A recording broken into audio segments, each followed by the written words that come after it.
say thank you. I'll ask Raman to queue up our next speaker.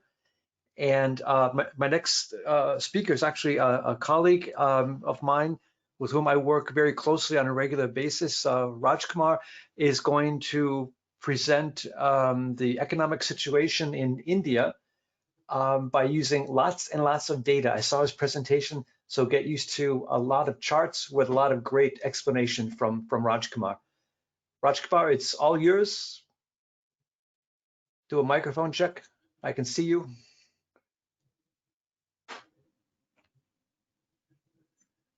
And I see your presentation too.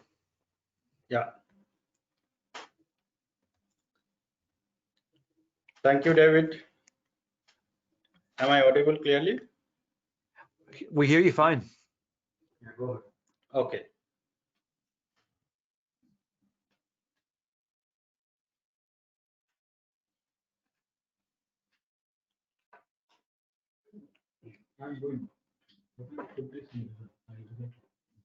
Thanks, David, for your nice introduction.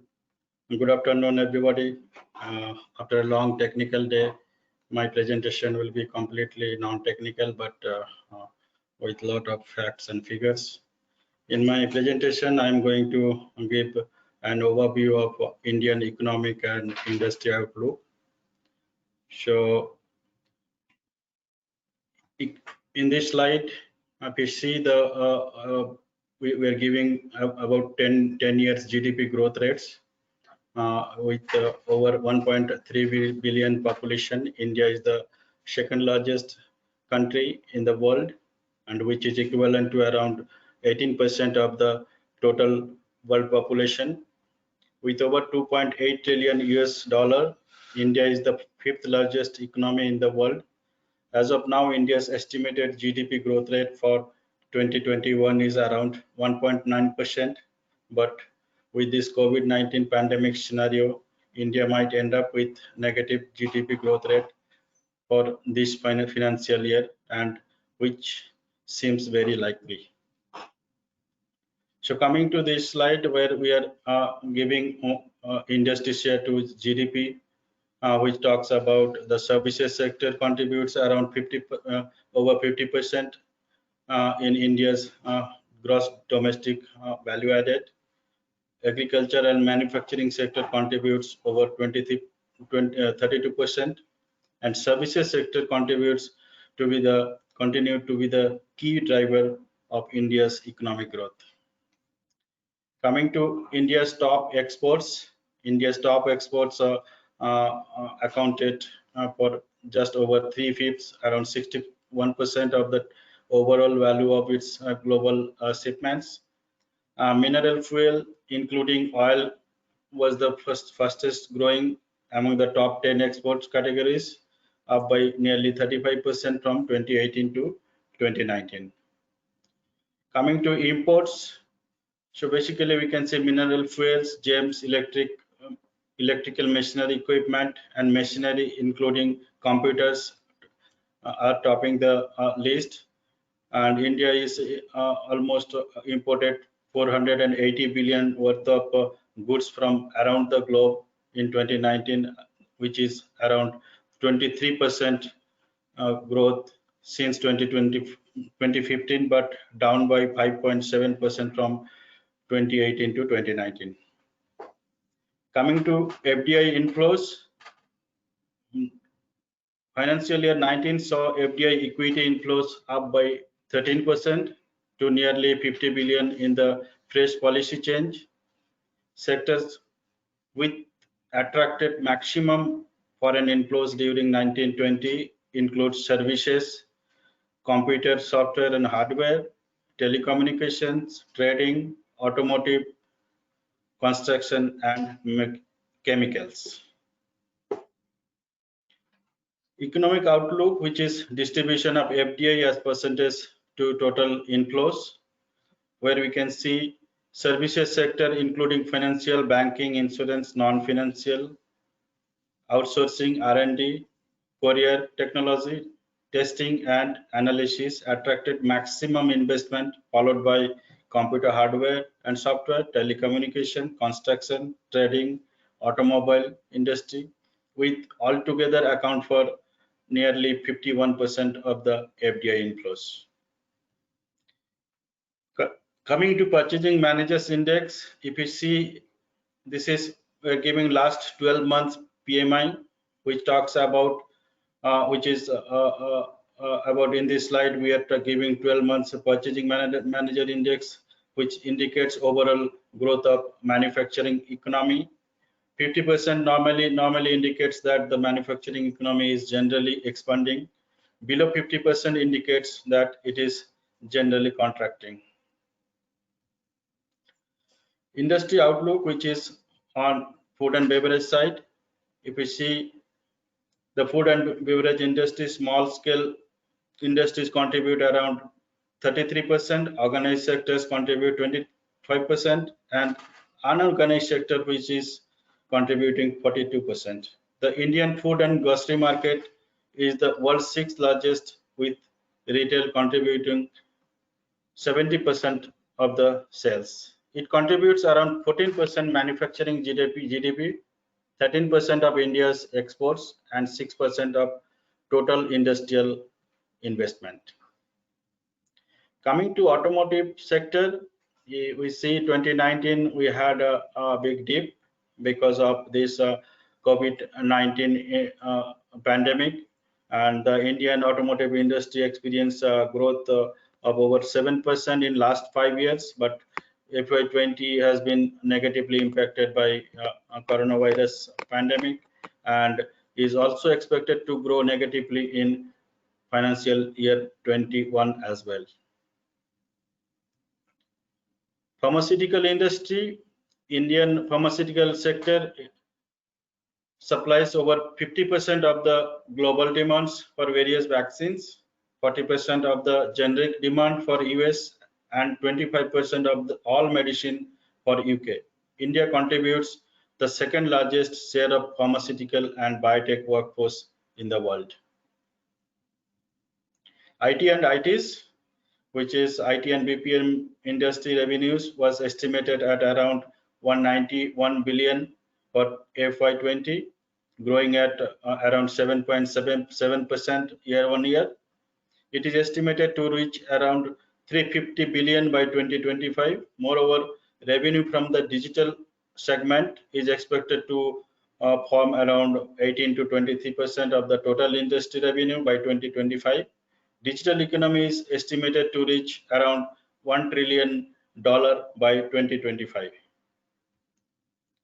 Coming to mining and metals industry, India, third largest coal producer, then fourth largest iron ore producer, second largest crude steel producer, and seventh largest bauxite reserves. There is a significant scope for new mining capacities in iron ore, bauxite, and coal, and considerable opportunities for future discoveries of subsurface deposits. Infrastructure projects continue to provide lucrative business opportunities for steel, zinc, and aluminium producers. Coming to chemical, the chemical sectors holds a significant position in the Indian economy, accounting for 7% of the total and around 14% of overall index of industrial production, IIP. The chemical sector is expected to double to $300 billion mark by 2025, clocking an annual growth rate of 15 to 20%.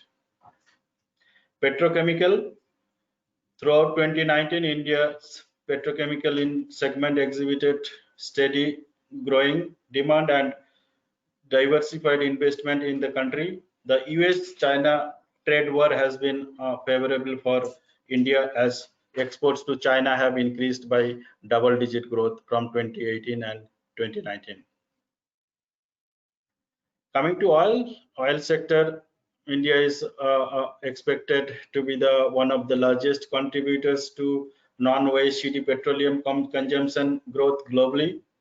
Crude oil import rose sharply to around 100 billion mark in 2019-2020 from $70 billion in 2016-17.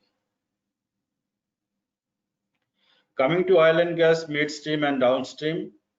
So India's oil refinery capacity stood at nearly 250 million metric tons. Then refining capacity planned to be around 401 MMPTA by the end of the financial year 2025.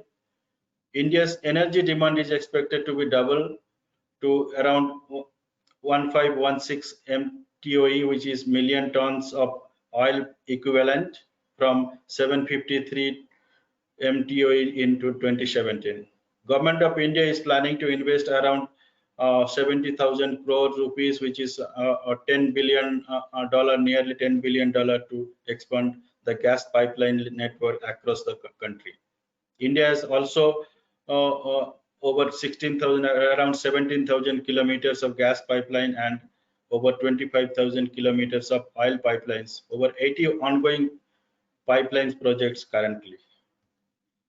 Some investment plans, government also targeting investment of 100 billion in the oil and gas sectors in the next 5 years to contribute its Make in India plan.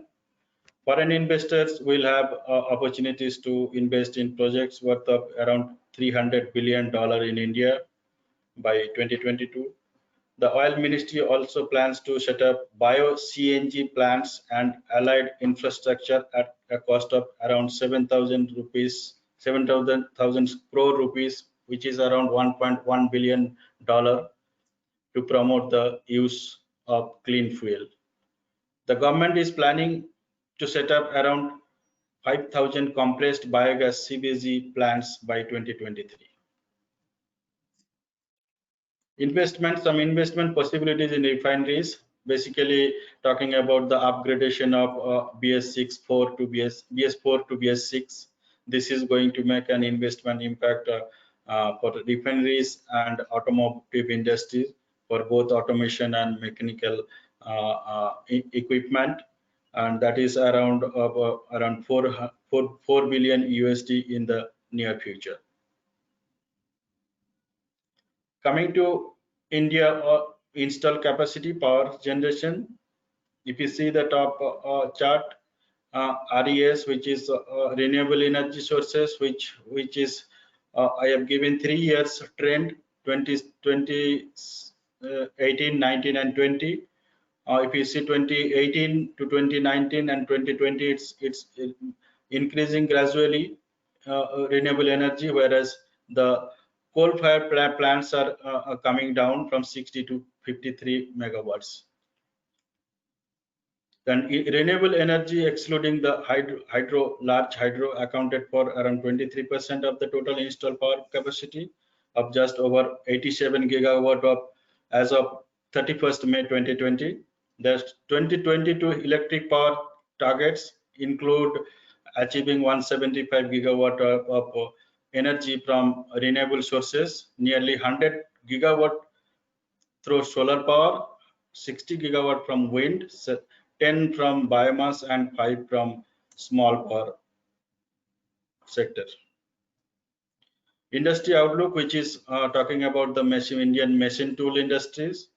If you see, we are giving 2016-17, 17-18, and 18-19, and 19-20 projected numbers. Indian machine tool industry is expected to grow marginally in financial year 20 due to current economic slowdown in the automotive and auto component industry, as well as the global headwinds. Around 70% of the turnover comes from large scale sectors, and the rest are from the SME sectors of the total industry. Now coming to India digital economy, I'll just touch some digital and smart cities for some couple of slides. So India's digital economy is expected to contribute around 18 to 23% of overall economic activity by 2025. Then just digital economy is expected to reach around $1 trillion by 2025. I already mentioned in earlier slides as well. And next one is India has the second fastest rate of growth of digital adoption. Then over 40% of India's services exports comes from IT and IT-enabled services. India's digital journey reached a new milestone with over 54% of its population using internet, which is very huge margin. There were over 718 million internet subscribers as on December 2019 that have grown by around 4.5% over the previous quarter. Some themes Government of India has taken up to maintain the make in digital India, make for India, and make for the world. So these are some of the themes: end-to-end supply chains, shared transportation, integrated digital logistics platform, manufacturing automation and Internet of Things, building vibrant electronic device manufacturing ecosystems. Some facts on smart cities in India. So this chart talks about, in this slide we can see the till January 2019 India government made investment of over 50,000 crore rupees, and in March 2020 the investment reached double in almost 1 year time in smart cities across India, and it is expected to have an investment of 2 lakh crore rupees, which is 4 times of 2019 level in the year 2020 and 2023. Some industry outlook: smart cities, which is investment share to the smart city project, where we can see that center and state government both contribute around 45%, whereas convergence and public private partnership, which is PPP, contribute around 42% of the smart city project. So here we are giving around some facts on sector-wise investment. If we see here, top 4 sectors like area development, urban transport, economic development, IT connectivity or ICT solution, which need more than 56% investment, whereas bottom 4, if you see solid waste management, social sectors, storm water drainage and environment need about 10% investment. That's all from my side. Thank you for listening. Thank you very much.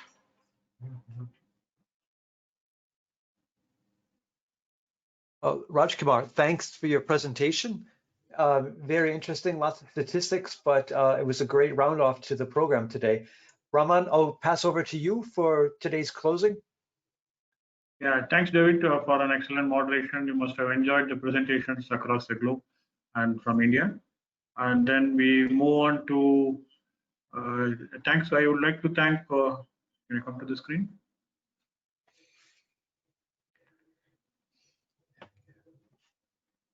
Next slide. I'd like to thank Rajkumar again for the existing. Before closing the sessions, I'd like to thank all my major sponsors, platinum sponsors, Bentley and Uniper. Also, I would like to thank the global sponsor Siemens. Tomorrow, we'd like to thank all the media and the industry sponsors. Just given glimpse, so we have presentations lined up tomorrow as well. We have 10 presentations lined up tomorrow. Exciting presentations, very interesting topics. Again, cutting across different spectrums. So we have the first presentation by NASSCOM. The second speaker from PDO Woman, a third by Bentley, the fourth presentation by Vivek Gupta, the next one by Ralph Rio. This was a presentation done in Orlando Forum. It's an industrial application for blockchain. Move on. And then in the afternoon tomorrow, we have the presentations by Uniper, and then we have a largest power utility in India, ATPC, speaking on the asset management solution built in-house by them, followed up by the speech by their executive director. And then we have a presentation from Tata Steel from Gaurav, then followed up by Tata Consulting Engineers, Himanshu Joshi, digital transformation process industries. And the Capitol, we have a speaker from USA from ARC, He is going to speak on the smart city planning, on IEEE smart city planning and technology. So we have exciting days ahead tomorrow with large amount of presentation. I'd like to thank David again for his support, speaking from Europe and coordinating. This is the first time in a virtual forum we have a coordinator from Europe, and then we have speakers from US, we have speakers from London, we have speakers from Oman. So it's almost like a mini global ARC forum. Thanks for all your support, and of course the speakers and the delegates have been very excellent attending through the sessions. Even now there are a lot of people attending the delegates. And then I'd like to thank all of you and hope that you enjoyed the session. Give your feedback in the feedback form and you get the alert tomorrow. And then hope to see you all tomorrow again.